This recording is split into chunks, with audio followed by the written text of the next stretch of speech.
Hey everyone, this is Dave A. Gardner, and you're listening to the Heart of Juliet Jones fan fiction podcast.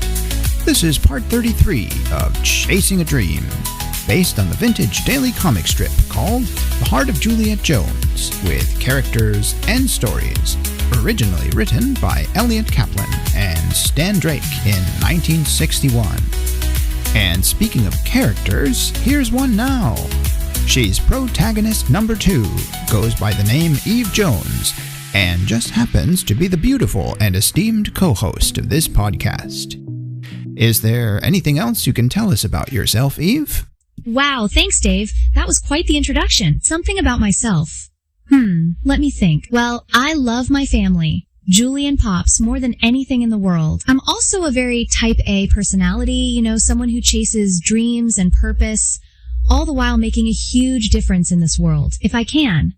I love reading romance novels, as you know. Bet you can't guess my favorite author. You know him pretty well, Dave. Yes, listeners, his stories will make your heart melt. They certainly do for my heart.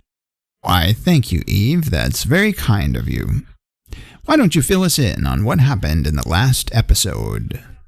Oh, it would be my absolute pleasure, Dave. Oh, and I have to mention, the results are in. The poll about who is your favorite character in all these stories. Here we go.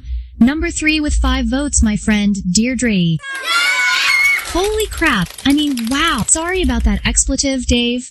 But yeah, Deirdre will be so happy to hear people voted for her. I think it's because of her bad boy fetish. Yeah, girls really resonate with that. Me too, actually. Yes, sir, baby. Yes. Number 2 with 15 votes is my indelibly wonderful and conservative sister, Julie. Yay! You go, sister. They love you. There's the proof. And so do I, by the way. And the winner, the number 1 choice of favorite character by our listeners with 20 votes is, drumroll please,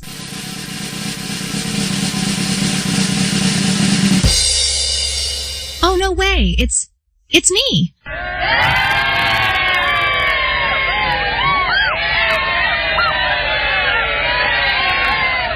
Wow, I don't know what to say. Just thank you. Dear listeners, I love you all. You so had me at hello. They did, Dave. They really did. Whoops, there's a tear in my eye. Eve, are you forgetting something? Maybe telling our listeners about the last episode? Oh, of course. How silly of me. Here we go, Dave. Our listener's favorite character is on it. So in our last episode, Julie was meeting with her love crush, Officer Eddie Hearn. Sorry, Julie. Maybe he's not your love crush yet, but he so should be. He's totally into you. Anyway, Julie was getting more and more frustrated that although she had a police check done on Glenn Sabine, she couldn't find anything to prove that he was doing anything illegal with the Miss Teen USA pageant. Yeah, Julie, maybe because my love crush has nothing to hide? Then, whether or not she realizes it, I was coming around the corner with some pretty exciting news. Do you guys want to know what news it is? No way. I'm not going to spoil everything for you, my sweet listeners. You're just going to have to stick around and find out for yourselves. Yes, sir, baby. That was great, Eve. Thank you. Let's listen in to part 33 and find out what happens next. Oh yes, absolutely, Dave. Let's do it, my favorite romance novelist. Sorry, Dave, I was flirting again. Here it is, part 33. Yes.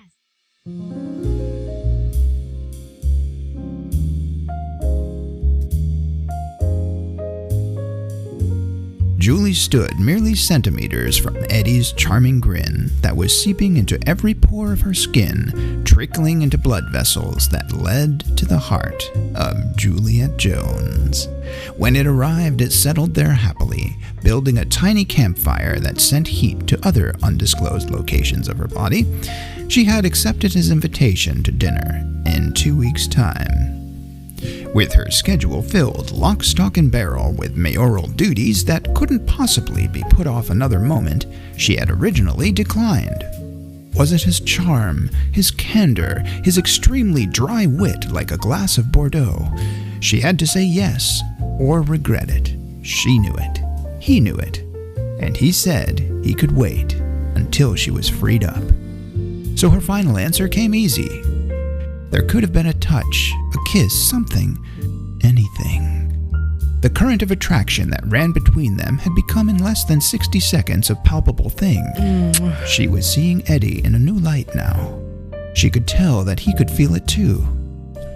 Then what shocked her the most was his chivalrous conduct, as his eyes held hers, and he slowly backed toward the door. A grin of respect covered Julie's face. This was a man who could wait for good things to come. Just then, with fiery impetuosity, Eve burst through the door, almost bowling Eddie over. He stepped back just in time to avoid the letters Mayor Juliet Jones from the glass door being tattooed on his face. Eve could hardly contain her fanatic exhilaration. She shouted as she burst into the room.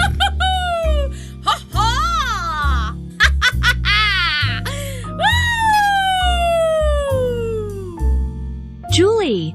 Oh, hi, Eddie. Julie, oh my freaking goodness, baby. You would not believe the news that I have. This is by far the biggest news I have ever received in my entire life. You mean bigger than that time Frankie Garbaggio asked you to the junior prom?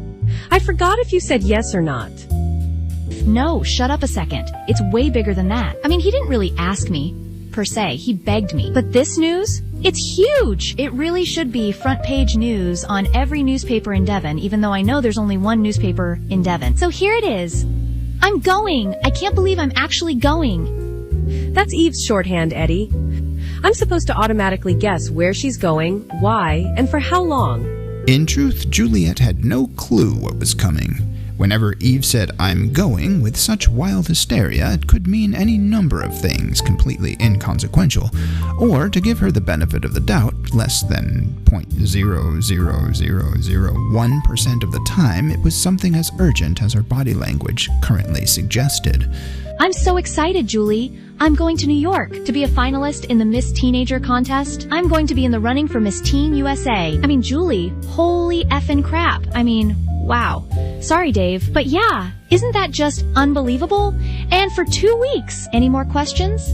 What? I need to sit down. All the blood is rushing to my head. Eve, when did all this happen?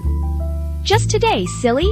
Sabine says that with my acting ability, it would be a shame to keep me and Hollywood apart much longer. Julie, this is it. I'm going to become a star, or I'll get a star on Hollywood Boulevard. Eve, you do know that Hollywood is in California, don't you? Of course, silly. I'm not just a dumb blonde, you know. But think about it, Julie. First, New York. Then California. Then the world. At least I think that's how the progression of order goes in show business, because that's what I'm talking about. In case you missed that. Julie was sure that Mr. Sabine had Eve's best interests at heart when he had given her such an outlandish promise. And a 2-week excursion to New York. This guy pulled out all the stops. Oh, what was Julie going to do now? If she tried to stop it right here and now, the consequences would be disastrous. Maybe it was time to allow Eve to experience all by herself what and who Glenn Sabine and his crony were really up to. Hey everyone, this is Julie again. Juliet Jones, your actual favorite character. Just kidding, Eve. You totally deserve the recognition, little sis. Love you. Well, listeners, another week has come and gone. Another sunset has set on Bleecker Street in Devon. That's where we live, in case you didn't know. Thanks for listening to The Heart of Me fan fiction podcast. As a reminder, if you liked what you heard today, please consider subscribing to this podcast. Now let's talk about your favorite romance novelist and Eve's. You know him as Dave A. Gardner. Gosh, Eve is so in love with him. I mean, in love with his stories. He's the writer of this fan fiction podcast and also author of 4 books for adults, 2 of which are romances. You would love them too. Just go to his website at authordaveagardner.com. That's authordaveagardner.com. Browse through his life-changing books and pick up your romance novel today. Yeah, baby! And that's a wrap for this week, dear listeners. Have a great week, and don't forget, like Juliet. Yep, that's me. May love always bloom in your heart like the lovely rose that you are. Love you all. Air kisses until next time. Bye-bye.